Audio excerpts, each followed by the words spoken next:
You're listening to Murder Not Murdering with Erin, and Autumn, a true crime podcast about murder and murdering. but we are not murderers.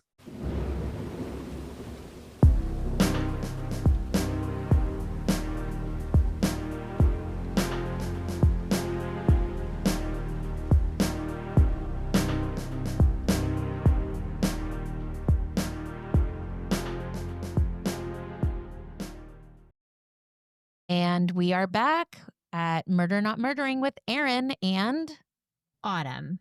Fall season, if you will. If you will. And you are. If you will. And I am. Mm-hmm. So last week's cases were really interesting. I think we both had kind of twists and turns. Yes. Honestly, I got a lot of feedback too on that last one that we did, and everyone loved it. I did. I loved it. I mean, granted, I was pissed at the end of yours, but Well, yeah. but for the most part, everyone was really happy. Yeah, I thought they were really interesting. I was going to say too, we love when you guys send us cases or tell us cases. I was walking through the rink the other day after working, and one of our regular skaters came up to me and was like, "Erin, let me tell you about some murders." And I was like, "Yes." I love that too. Everyone at my work knows I do a podcast, obviously, and they're always sending me things like, "We thought about you because of This Is Murder," and I'm like, "Oh." If you heard that out of context, it might be really for real jarring. For real. But since I obviously host a true crime podcast with my best friend, it makes sense. Yeah, I was walking through and I did a total double take and back up. I was like, "Tell me everything. What do you know? Who is it? How are you connected?" Yes. How are you connected? Tell me all the things. Yeah, we want all of it. All the details. Yes. So we super appreciate that. We love, love, love when that happens. Yes, it also helps us because sometimes it's hard to find cases that really resonate with us. So it's really helpful when you tell us a story that resonates with you so that we can help bring a voice to that story. Also, I think it's bringing a voice to it and something that works for you, but for us, it's difficult because we do try to find cases that aren't as well known. I feel like so many people cover a lot of the same ones, and not that everyone doesn't have different takes on it or their storytelling's quite different. But you try to find the ones that I try to find. I am more like the popular ones because I dream about them. Not committing them. No. I mean, like, I dream that, like, they're not solved or like, remembering them. And you like to get in the nitty gritty, deep down research, old timey, crimey. Like, that's your jam. My jam is where this is so obvious. We have to find who did it. And I just can't stop thinking about it. That's which is true. I mean, why I'm doing the case I did today. The amount of times we've talked about how you are Robert Stack. Right. I mean, I named our vacuum Robert Vac after Robert Stack. So, Autumn, why have you I'm his number one fan. Why have you not been Robert Stack for Halloween? Honestly, that's a great idea. It's a great idea. You heard it here first. We are going to take a photo of Autumn dressed coat. as you're going to be dressed as Robert Stack for Halloween. It's happening. Yes, it's happening. There's no way around it. There will be photos. Don't you worry. Perfect. I can't wait. Yeah, me either. Checked off the list of finding a costume. I am so excited for Halloween. Erin, people that don't know, Erin loves costumes. She have no idea. Up. She loves makeup. All those things. And she is so good at it. So good at it. You know what it is, though? I created my own beast because I constantly feel like when I do costume, I have to one up myself or I have to go above and beyond. And I am super, super detail oriented when it comes to my costumes. Everything has to be exactly what someone wore or how they did it. And I'm not just talking pretty costumes. I did an incredible Hagrid one year, Oh my gosh, and I think that's honestly my favorite one you have ever done. it was really, really fun, partly because, like, my belly was stuffed with teddy bears because pillows looked funny. I needed, like, some variation in size. That's so And funny. I then didn't know that part. oh, yeah, I carried around a dragon with me, and then I borrowed from Lucy, and then I had, these shoes that made me like really, really tall, big, giant platforms, which was hilarious because then I was like a whole 5'8". and It then was so good. it all started because one of our bartenders at the rink said that she was afraid of spiders because of Harry Potter. And then I was like, oh my gosh, I love spiders because everybody knows I own a tarantula. And I was like, wait, I have spider friends, and I have a big giant gray dog that drools. I'm like, I am Hagrid. I am him. And so And he is me. we had a fantasy night at the rink.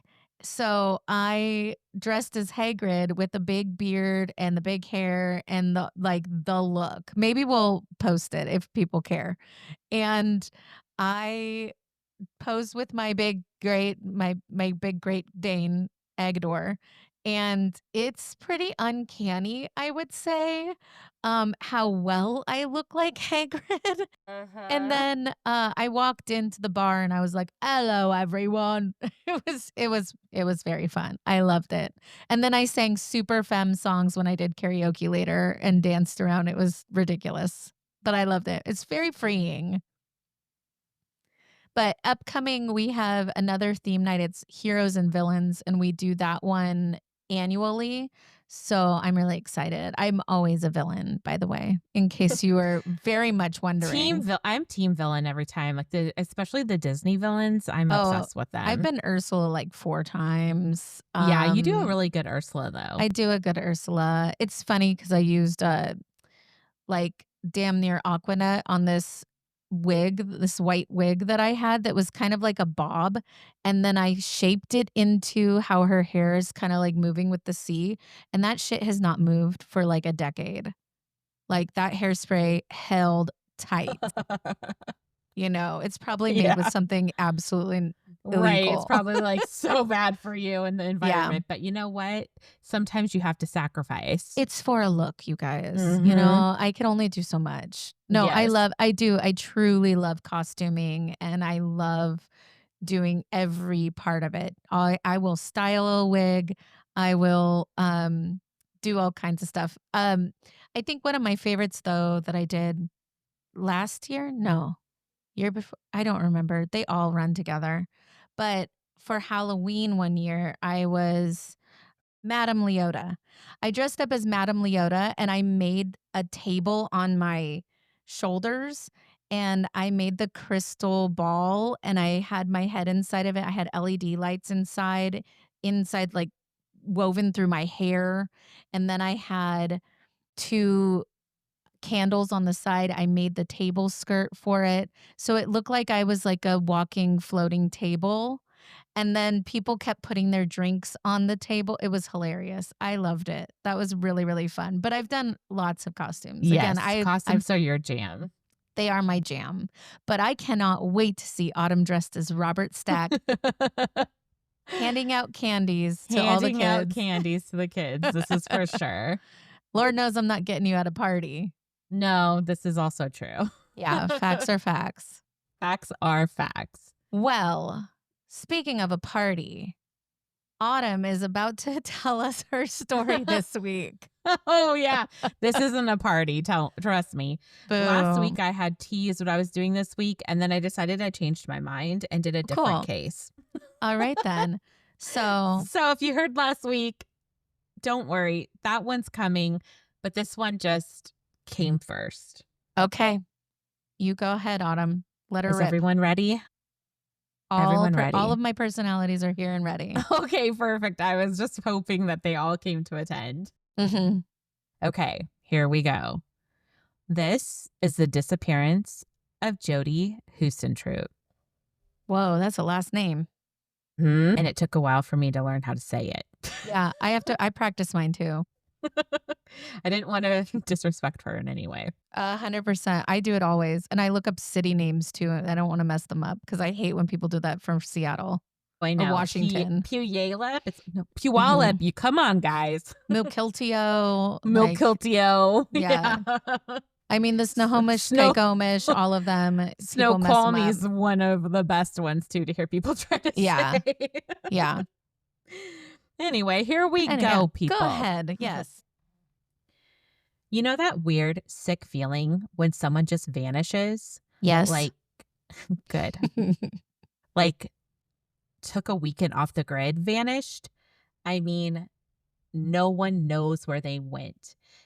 And all you're left with are little puzzle pieces, stuff they left behind, time-stamped voicemails, maybe a neighbor who heard something strange. That's what happened in the summer of 1995 to a bright, ambitious young woman named Jodie Huisentruit. She was 27, a morning news anchor in Mason City, Iowa. Woke up early, did her makeup by 3:30 a.m., talked to thousands of people on air like they were her old friends. She was outgoing, organized, always on time. So when Jodie didn't show up for work one morning, it was alarming. And when they found her car with her red heels, her hairdryer, her car key bent on the ground, it became something else entirely. Because that was nearly 30 years ago, and no one has seen her since. This is the story of Jodie Huisentruit. Jodie was born and raised in Long Prairie, Minnesota. Think farmland, small town charm, that Midwestern mix of friendliness and fierce work ethic. She was popular in high school, golf team, speech, choir. The kind of person people remembered for her spark. After college, she landed a job in Iowa at KIMT TV. She worked the morning show, those brutal 3 a.m. alarms, but she loved it. Viewers connected with her. She was bright, enthusiastic, and grounded. She wasn't a celebrity, but in a small city like Mason City, people knew her name. She had just signed a new lease on a different apartment. She had goals. She was thinking about moving up to a bigger market. And yet, June 27th, 1995, became a hard stop. That day started like any other day, except it didn't. Jodie was supposed to be at work by 4 a.m. When she didn't show up, a producer called her apartment. Jodie actually answered. She said she's overslept and was on her way. But she never arrived. No one heard from her again. A coworker eventually called the police. And when they went to her apartment, they found her red Mazda Miata still parked outside. That's when things got strange. Her belongings, red high heels, a blow dryer, hairspray, and her bent car key were scattered around the car. It looked like she'd been ambushed right as she was getting in. That's what it sounds like to me, too. Mm-hmm. Especially the bent key. Yeah, the bent key for sure. Yeah. There were drag marks on the pavement. One neighbor heard a scream around that time, but she didn't see anything. Police believed she'd been abducted, violently and quickly, sometime between 4:10 and 5 a.m. It's chilling to think how fast it must have happened. She was awake, dressed, out the door, and then gone. The Mason City Police treated it seriously from day one. This wasn't someone running away. Jodie's family confirmed she had no reason to disappear. Her bank account was untouched, and her passport was at home. Witnesses reported seeing a white van near the scene, possibly a white Ford Econoline. it was never found. The case quickly attracted national media attention. A young, beautiful anchorwoman abducted before sunrise. It was haunting and rare, but no physical evidence ever pointed to a clear suspect. That first year, there were searches, interviews, even hypnosis sessions with potential witnesses. Nothing stuck. Leads came in and dried up. In 2001, 6 years after she vanished, Jodie Huisentruit was declared legally dead. But no one has ever found her. No one has ever been arrested. Over the years, 2 names have surfaced more than any others. The first is John Van Cise. He was a friend of Jodie's, nearly 2 decades older. They hung out often, and on June 26th, just hours before she vanished, Jodie went to his place to watch a video of her recent birthday party. When police asked about it, Van Cise told them, "I was the last person to see her alive." And maybe he was. He passed a polygraph, but his name never quite disappeared from the investigation. In 2017, the FBI executed a search warrant on GPS devices, but the details of that warrant were sealed. But also, it was in 1995, so what kind of evidence are they still able to pull in 2017? Well, it's curious that they are still that deep into looking at him. So it makes me go, okay, they must have something to really make them think that he's a major suspect in this. You know what I mean? You They have would to have think. some sort of evidence, that they're What kind not of releasing. what kind of GPS device could he possibly have had in 1995 that would still be in his possession for them to track in For 2017? real, yeah. So, I I mean, I don't mean, know. It's just kind of weird. that is odd. Maybe he had like a car with, I don't know. I No, don't know. I I don't don't know. It know. doesn't make sense to me, No, but the that's records were weird. sealed, so we don't know.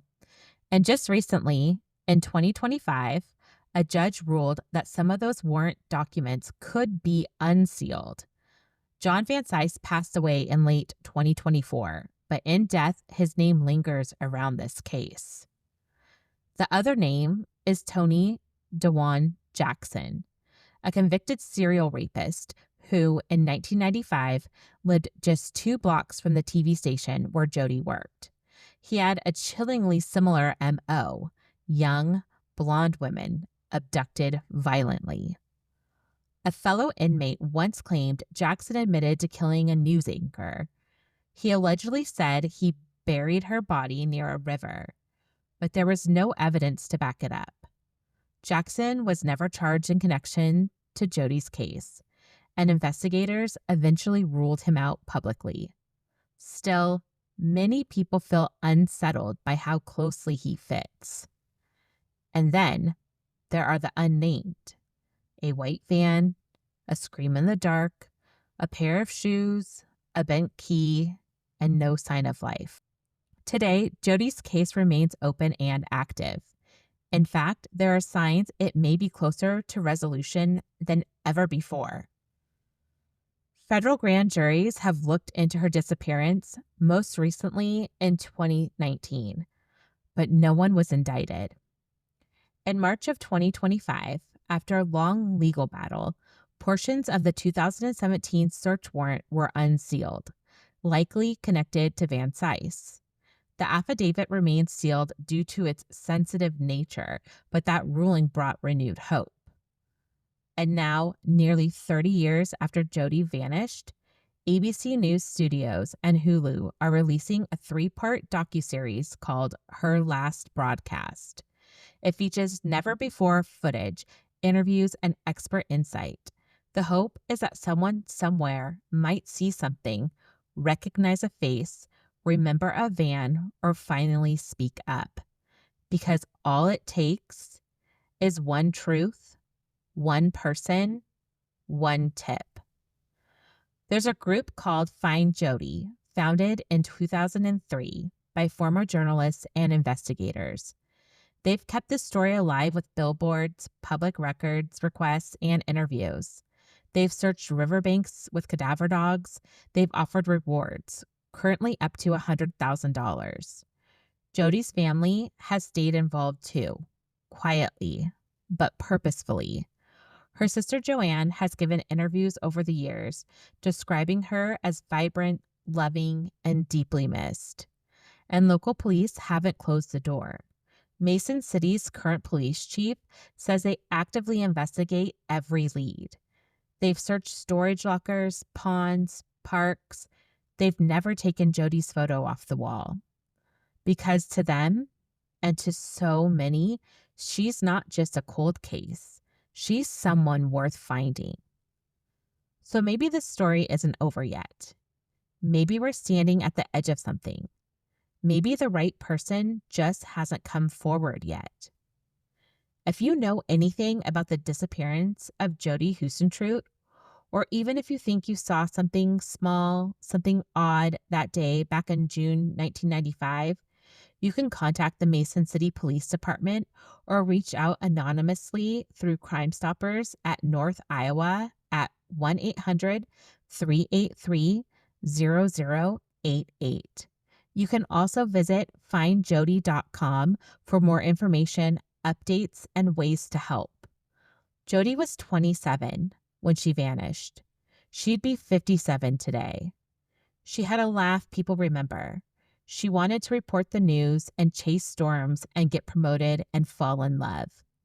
So we keep telling her story because stories create pressure.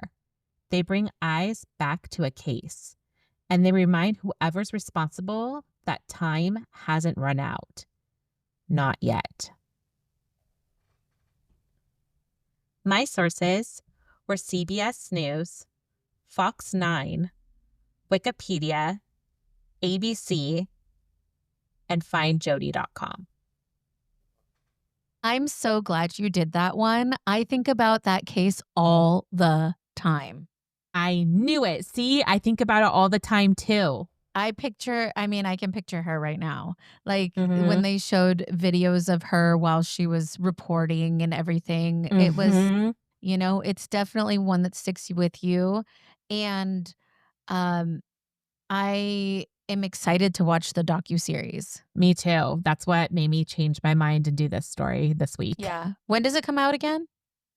It didn't give me a date. Oh. It just said that it was coming. I was literally going to write it down. Let's see if it doesn't say just Hulu. Let's look.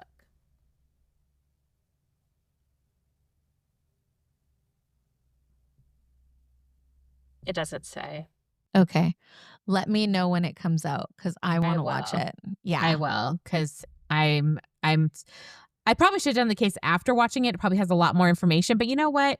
I jumped the gun, okay? Here we are. No, but also I think that it's good because then people get to, get excited about seeing it, and then we all will be able to, kind of the updates. Yeah, and find out what else they have learned in this time. You're reporting on what we have, so it'll be interesting to see what else they have gathered throughout the time that they've had. You know what I mean? Yes, I'm super excited to watch that for sure. So I'll let you know as soon as it comes out. Yes, we will keep you all updated as well and give you the feedback on what we thought. Yes. So that was pretty great. I'm really glad you covered it. I knew the moment you were talking, I was like, oh, I know this case. I think about this one. I do too, like all the time. I thought about doing it like a while back, but it's just not really in my time range. It's more of a my time range. Yeah, and you do a lot more of like missing people. Obviously we all hope that for, maybe she's been hidden away throughout this, but it's just crazy that 30 years have passed and we still haven't any clues. Clues? No body, nothing. No. Well, here's hoping that we find some answers soon. I'm ready. All right, good. Quit moving in your squeaky chair. I was situating myself so I wouldn't move when you were talking. Okay. I'm going to be doing the Halls Mills affair. Love, scandal, murder, a priest and a choir singer, a secret affair, and two bullet-ridden bodies under a crabapple tree in a lonely New Jersey field. This isn't fiction. This is one of the most salacious, bizarre, and unsolved murders in American history.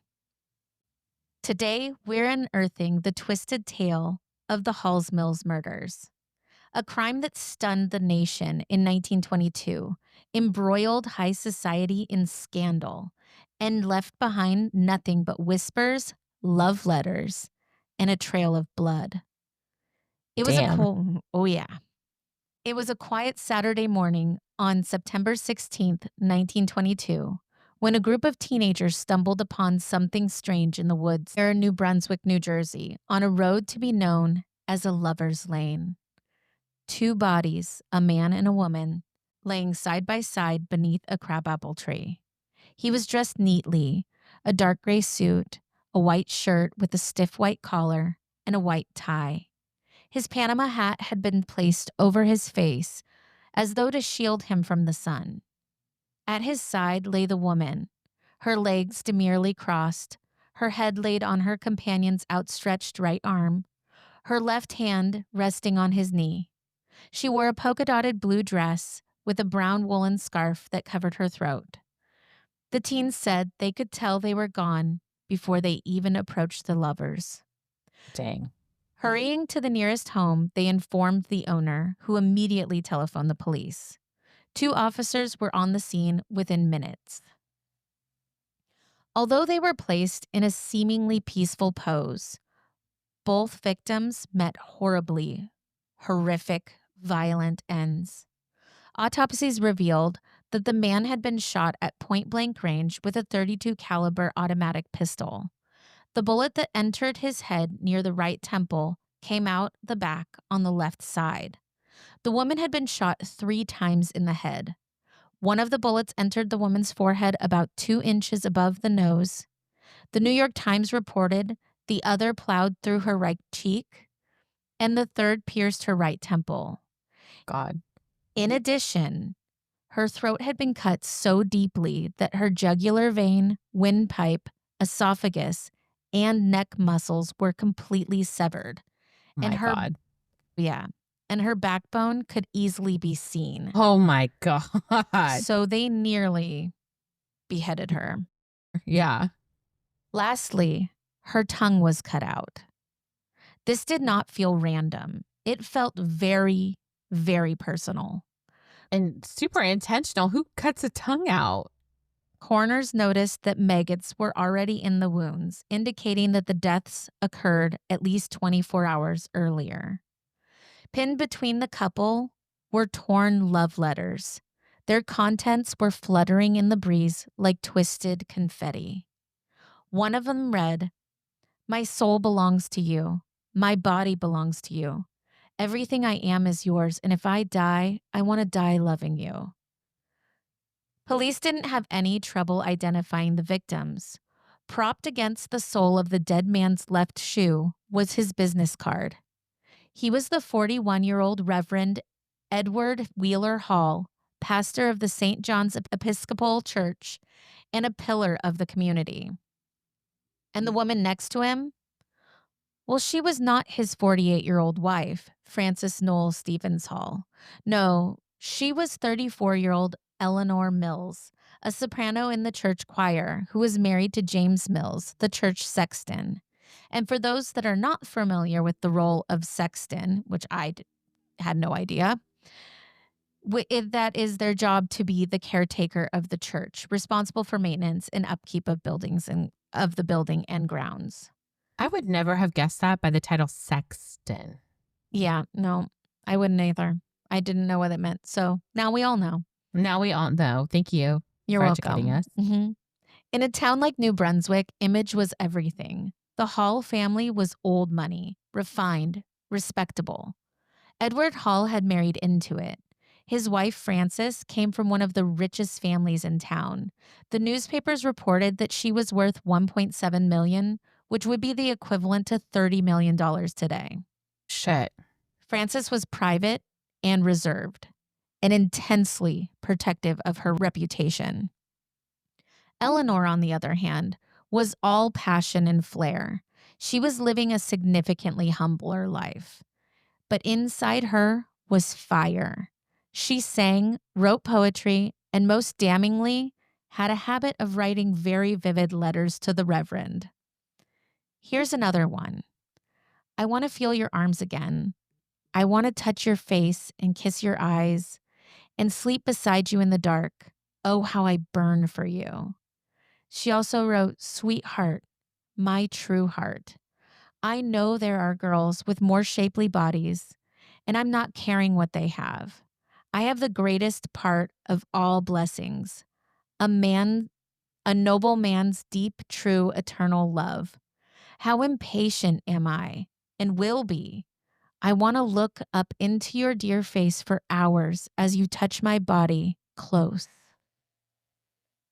The pastor's replies were equally spicy, saying, Darling Wonderheart, I just want to crush you for 2 hours. Oh my Sir, God. I want to see you Friday night alone by our road, where we can let it out, unrestrained. That universe of joy and happiness we call ours. And he signed himself DTL, which is short for, I'm not even going to attempt it. It's 3 German words that mean thy true lover. And I sure as hell am not going to do that to y'all. Anyway, in another letter, he said, Your letters are blessings, dear. Just what I want, crave, need. I am a piggy. I want one every moment. Your letters have been wonderful as you are, dear heart. Then he asks her to meet, saying, But to see you anyway, to hold you, crush you, and pour my burning kisses on your dear body, and to look deep into those wonderful eyes of love, and drink of the most wonderful things in life, our love, wholly, completely yours. Dear heart, storing up health and strength to be your gypsy king, strong in that love which has the strength and calm and peace of those quaint hills in the depths and wonder and mystery of these refreshing, glittering seas. Reverend, my goodness. They're both clearly in love, in lust, and infatuated. 100%. The affair wasn't a secret. Not really. Churchgoers whispered about it for months. Eleanor was always seen gazing at Reverend Hall during choir practice. He, in turn, gave her long looks from the pulpit. What followed was a textbook case of police incompetence. The frenzied newspaper coverage turned the old Phillips farm, where the bodies were found, into a major tourist attraction. On weekends, the crime scene became a virtual carnival, with vendors hawking popcorn, peanuts, soda drinks, and balloons, with hordes of morbidly curious people who arrived at the rate of 1,000 cars a day.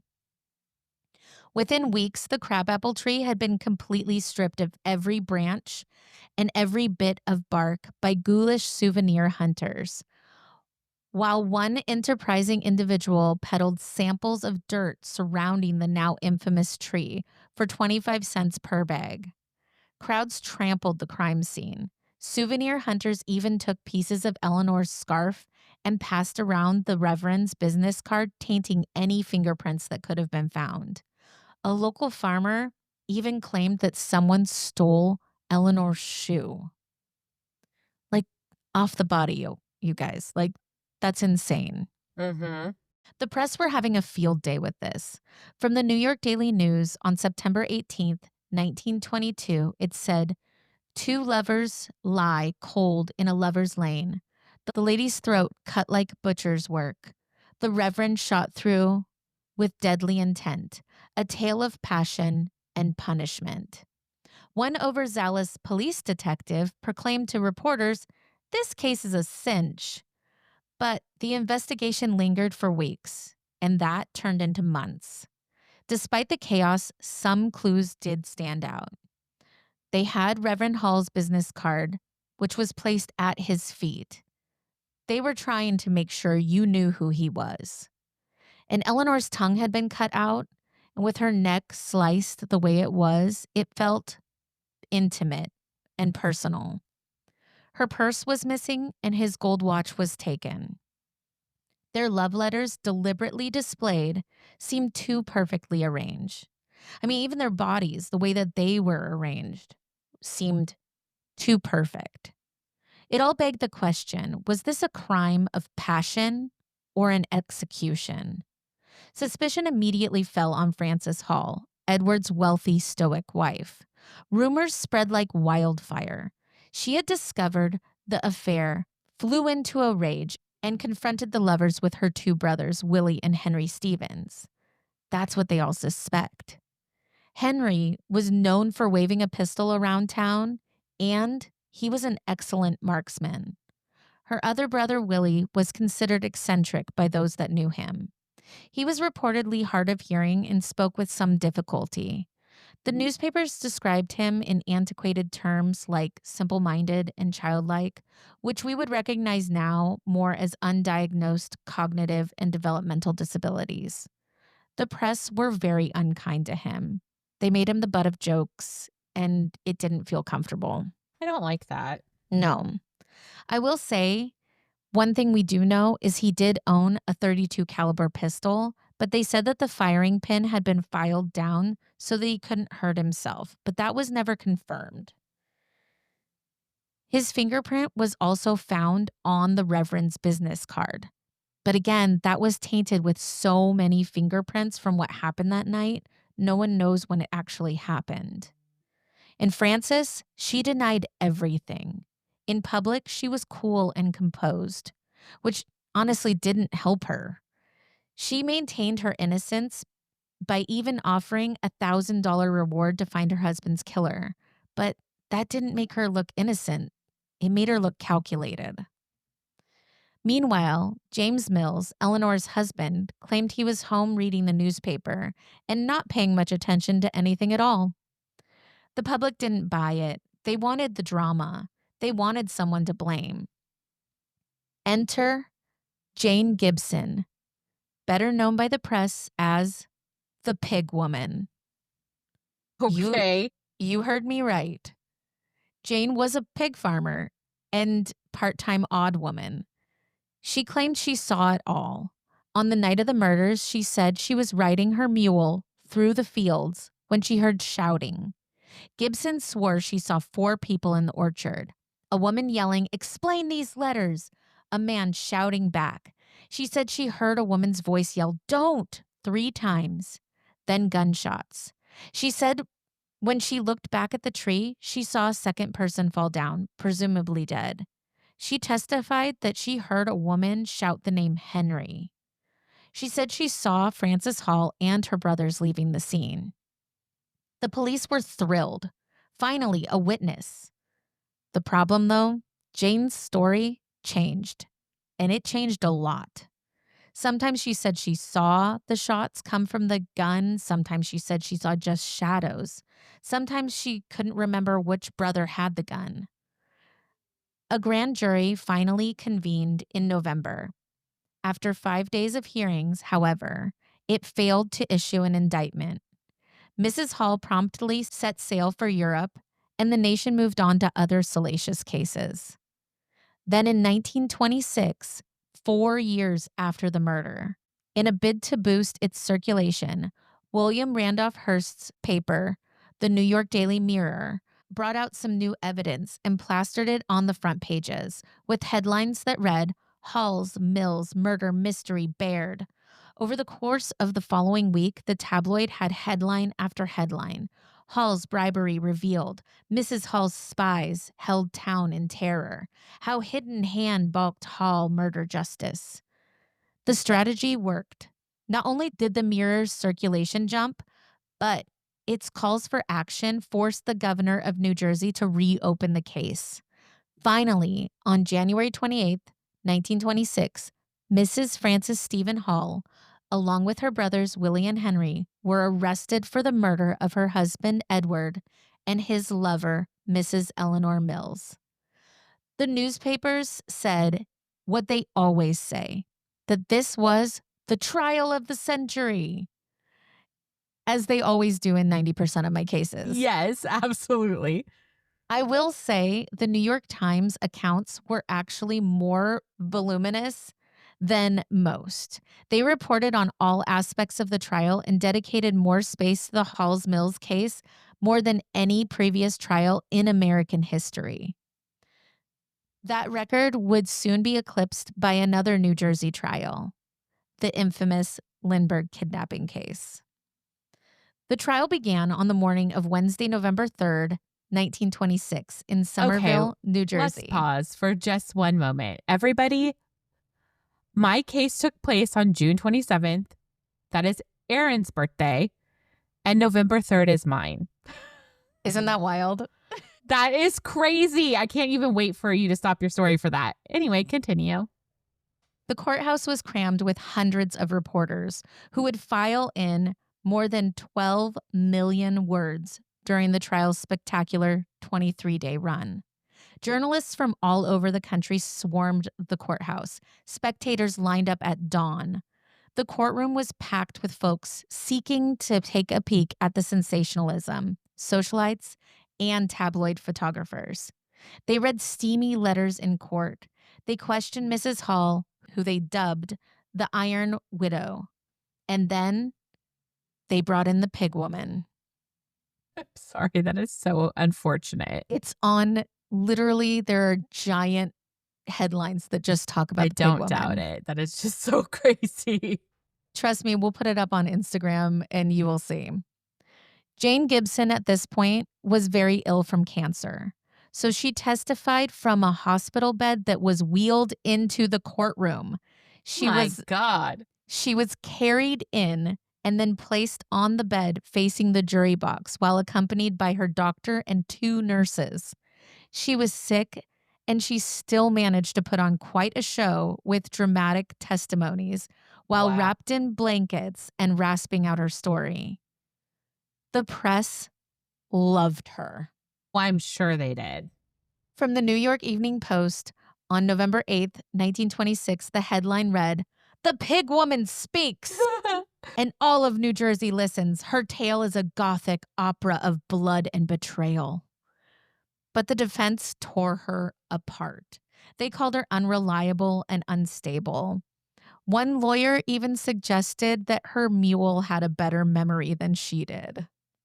It's rude. It also didn't help that her own mother was sitting behind her saying, "She's a liar, liar, liar, she's a liar." Oh my God. I know. It's the pig woman, I swear. Okay.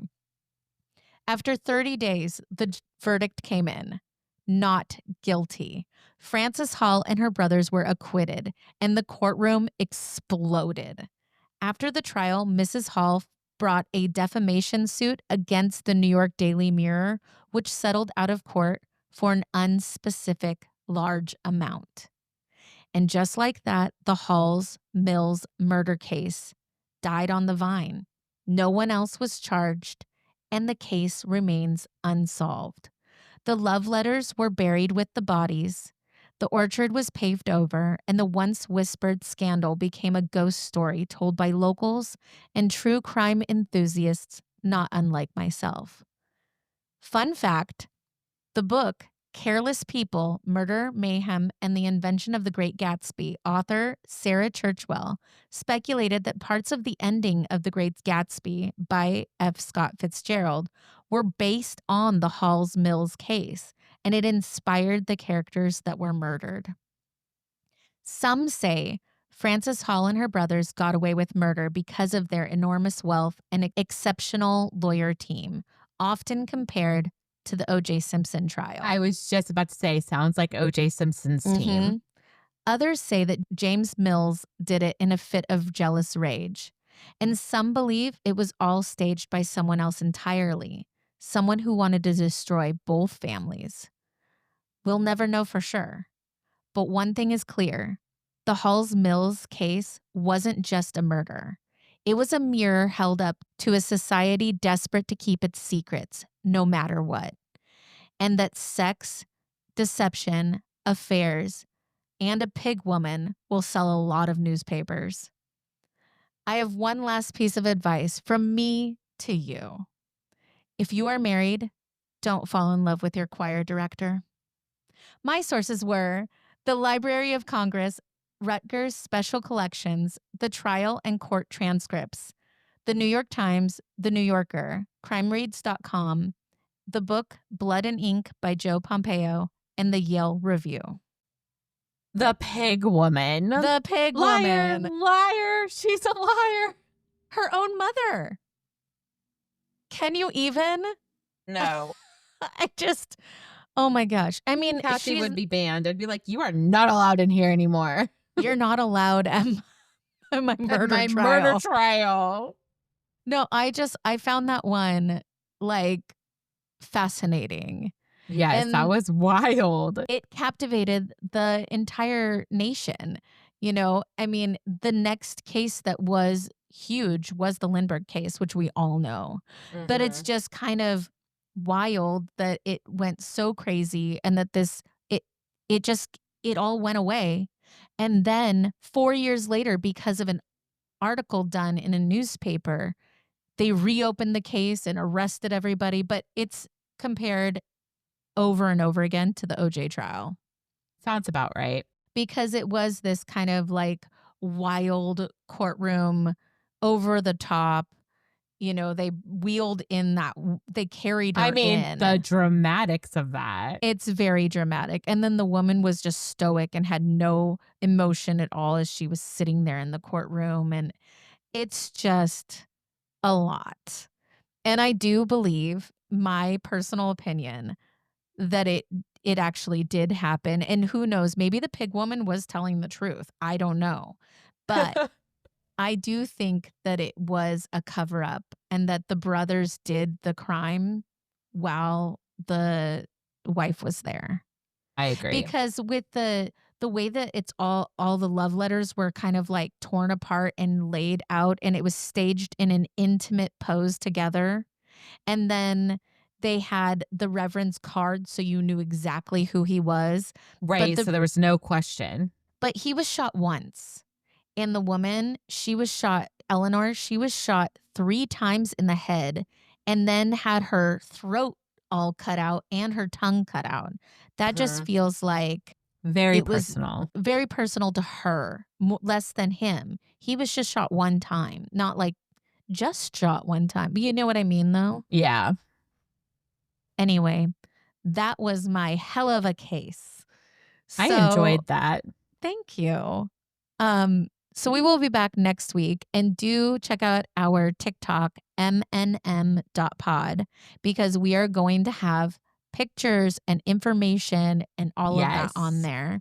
Yes. And then also our Instagram page at Murder Not Murdering, because we will have this similar. We'll have all the pictures and information on there. So you get to see a face to the names that we're talking about. And more so, I mean, mine is interesting and the photos are wild. But I think for Autumn's case, it is important to remind you what she looked like. Mm-hmm. And hopefully that does jog people's memories. And hopefully this documentary brings us a lot more information. Mm-hmm. So like I said, we'll keep you posted when we watch it and let you know our reactions. Yes. And we will be back again next week. New episodes are always out on Monday. Thank you so much for listening to us. Send us all of your cases in our DMs. Yes. And share with your friends. Let them know to listen to us. How cool we are. I didn't say that. I did. I would say we are the coolest. Sure. We're the coolest. And tell your friends to listen to these cool girls tell stories about murder. Tell hip stories about murder. Mm-hmm. Lucy Not would murdery. say we're very cringe. Anyway, we will be back next week. Thanks for listening. Bye. Bye.